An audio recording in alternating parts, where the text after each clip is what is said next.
Free masons کا یہ دجالی نظام خلافت کے نظام کا الٹ ہے، جس کی بنیاد مادہ پرستی یعنی مٹیریلزم پہ کھڑی ہے۔ یہ نظام انسانوں کی خواہشات کے عین مطابق بنا ہوا ہے۔ وہ ساری چیزیں جو اللہ سبحانہ تعالیٰ نے حرام قرار دی تھی ان کو اس نظام نے لیگل قرار دے دیا، اور وہ ساری چیزیں جن کو اللہ سبحانہ تعالیٰ نے حلال اور جائز قرار دیا تھا اس کو جہالت اور انسانی ترقی میں رکاوٹ کے طور پر دکھایا گیا۔ ملک کی حکومت اور مذہب کو دو الگ الگ کانسیپٹس قرار دے کر اپنے اس نظام کو ایک اور سیکولرزم کا نام دے دیا۔ 400 سال کے اندر فری میسنز نے یہی نظام پورے یورپ اور امریکہ میں مضبوطی سے پھیلا دیا۔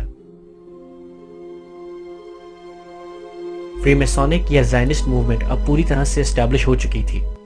اب وہ اس مقصد کو پورا کرنے کے لیے تیار تھے جس کے پورے ہونے کا وہ پچھلے 2000 سال سے انتظار کر رہے تھے۔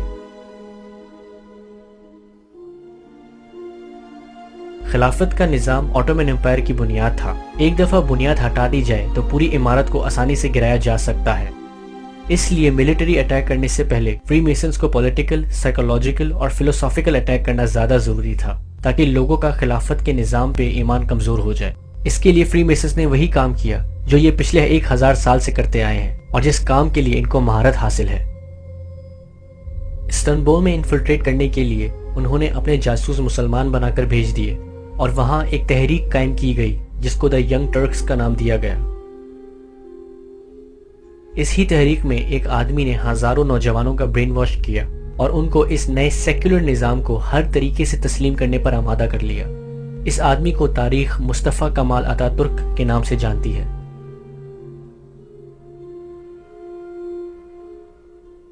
ساری چیزیں اب اپنی جگہ پہ تھیں اور فری میسنز کے لیے سٹیج تیار تھا۔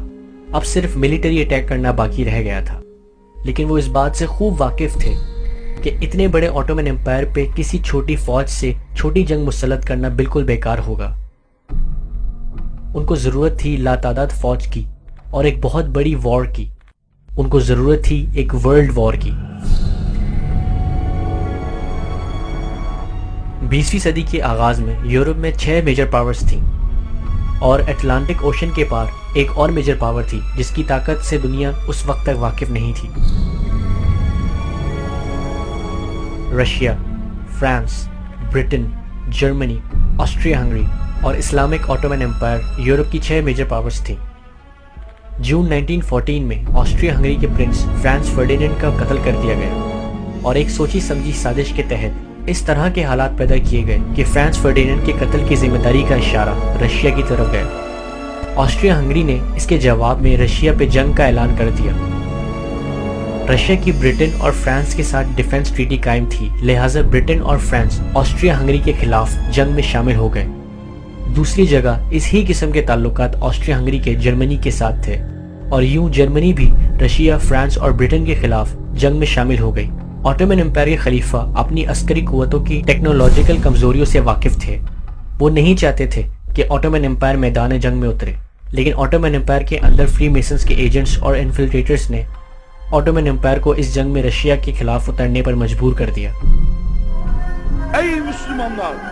Biliniz ki devletimiz İslamiyet'in adlı bir canı olan Moskov, İngiliz ve Fransız hükümetleriyle muharip bulunuyor. Emir-ül-Mü'minin Hazretleri sizi cihada davet ediyor. Free masons کی چال کامیاب ہو گئی اور دنیا کی پہلے جنگ عظیم دا فرسٹ ورلڈ وار کا آغاز 1914 میں ہوا۔ جنگ شروع ہو جانے کے بعد مزید چال بازی سے فری میسنز نے جنگ کا رخ آٹومن امپائر کو توڑنے کی طرف موڑ دیا۔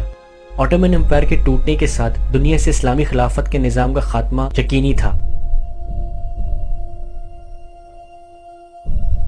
1914 اور 1916 کی بیچ کی مدت میں جرمنی نے اس زمانے کی جدید ٹیکنالوجی سب مرینز کو استعمال کیا، جس کا جنگی استعمال اس سے پہلے دنیا میں نہ کبھی ہوا اور نہ کبھی دیکھا گیا تھا، اور اسی وجہ سے جرمنی نے فرانس اور برٹن کو تقریباً ہرا ہی دیا تھا کہ ان کی مدد کرنے کے لیے فری میسنز نے یو ایس اے کو بھی جنگ میں شامل کر دیا۔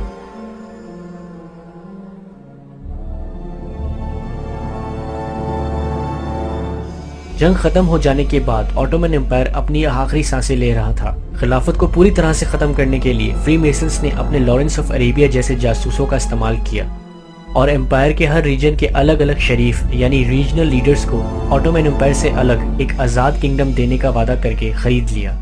ان لیڈروں میں سے جارڈن اور سعودی شاہی خاندان آج تک امریکہ کی پوشیدہ غلامی میں مبتلا ہیں۔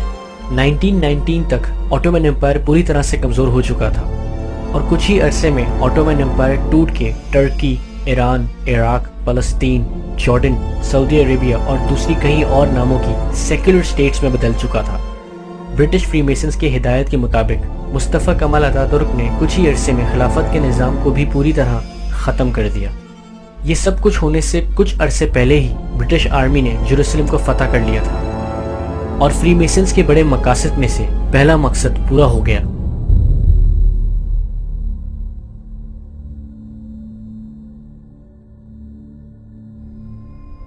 یورپ اور سینٹرل ایشیا میں ہونے والی تباہی اور بربادی کے لیے فیڈرل ریزرو بینک جیسے زائنسٹ بینکرز نے تباہ ہونے والے ملکوں کو ڈیولپمنٹ کے لیے انٹرسٹ بیس لونز دیے اور ان کو اپنا مقروض بنا کر اپنا غلام بنا لیا اور اپنا اکانومی سسٹم پوری دنیا پہ مسلط کر دیا۔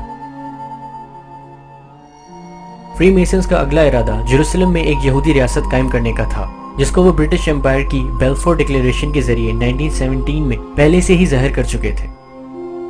اس ڈکلیریشن کے مطابق فلسطین کے اندر ایک یہودی ریاست قائم کی جائے گی۔ جب مسلمان دنیا نے اس ڈکلیریشن کے خلاف آواز اٹھائی تو فری میسنز نے اسی چال بازی سے دنیا کے سامنے ایک اور دکھاوے کا دشمن کھڑا کر دیا، ایڈولف ہٹلر، وہ شخص جس کو پوری دنیا دوسری جنگ عظیم کی وجہ مانتی ہے۔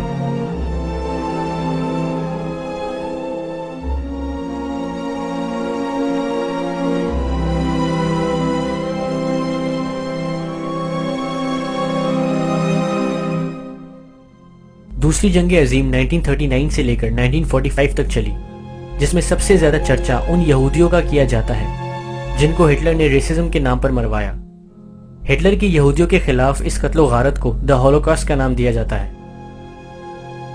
یہ بات جھوٹ نہیں کہ ہٹلر نے یہودیوں کو مروایا، لیکن صرف ان یہودیوں کو جن کا تعلق غریب طبقے سے تھا اور وہ جو زائنسٹ یا فری میسونک ایجنڈے کے خلاف تھے۔